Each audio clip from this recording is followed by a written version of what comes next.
Wait, don't scroll. If you love jollof rice but don't want the stress that comes with cooking it, this is your shortcut. Jollof spaghetti. Quick, tasty, and perfect for those what am I going to cook moments. I'm about to show you exactly how I make it. Simple and stress-free. I started by setting some water on the fire. This water is going to be used to boil the spag, so ensure to put enough water. In a pan, I added some oil. Let that heat up a little. Then I went in with my carrots and green beans. I fried this just a little to retain its colors and cook it a bit.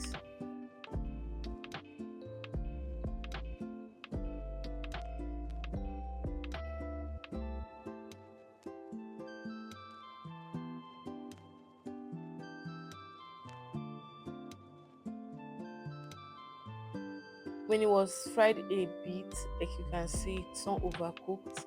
I took it out of the oil.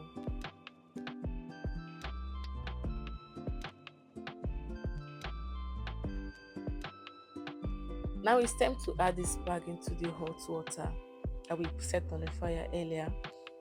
Remember not to break your spag. I added some salt to this before now. I forgot to capture it. So when you're cooking spag, ensure to always add salt to the water. And don't add oil. It doesn't do anything for you. It's a waste of oil.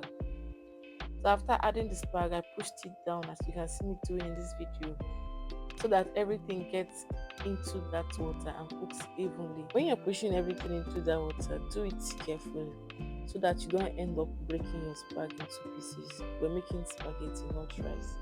And then we cover that and let it boil. Now it's time for us to make the base for this pasta. In that oil that we used earlier, remember we fried some carrots and green beans earlier. We'll add some onions and fry that very well. Also going with your garlic and ginger paste. You can use ginger and garlic powder if you don't have paste. Next, we add our tomato paste. For this particular recipe, I'm using just tomato paste. You can use blended fresh tomatoes and pepper mix if that is what you like, but I'm keeping this simple. Remember, the goal is quick and easy meal. And if you want to use blended fresh tomato and pepper mix, I made a jollof base in the previous video. I'm going to drop the link in description so you can go and watch how I made it and what I used.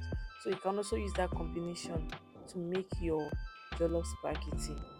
Now back to the cooking. You want to fry your tomato paste very well.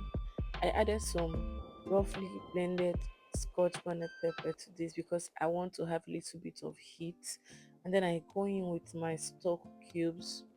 You can use seasoning powder only, doesn't matter, use whatever works for you. But if you want to get exactly the same results as I got in this video, ensure to follow my process. To this my frying tomato mix, I added some curry powder and some thyme.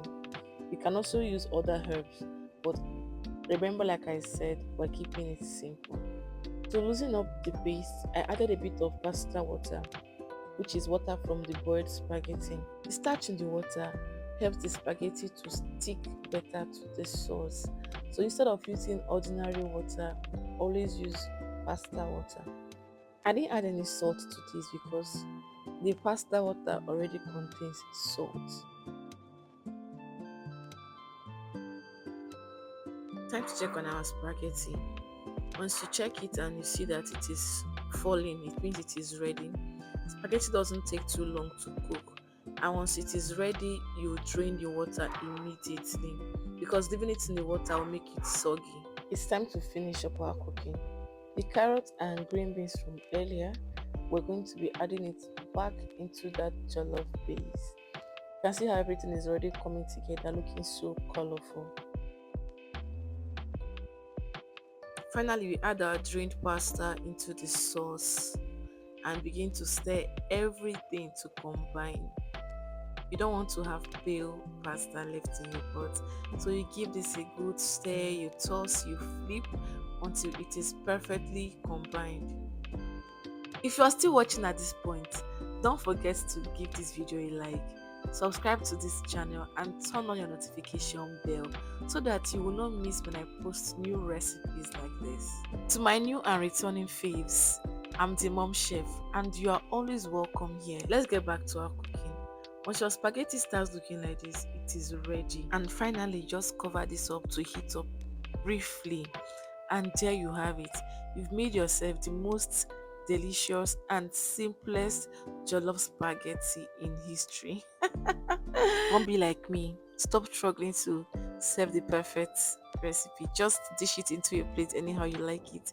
Serve this with any protein of your choice. You can serve it with chicken like me, or with plantains or fish, or better still, you can eat it straight from the pot. Trust me, I won't judge you. So that's how I make my easy, flavorful jollof spaghetti. If you try this, let me know how it turned out in the comments. Don't forget to like and subscribe. Bye.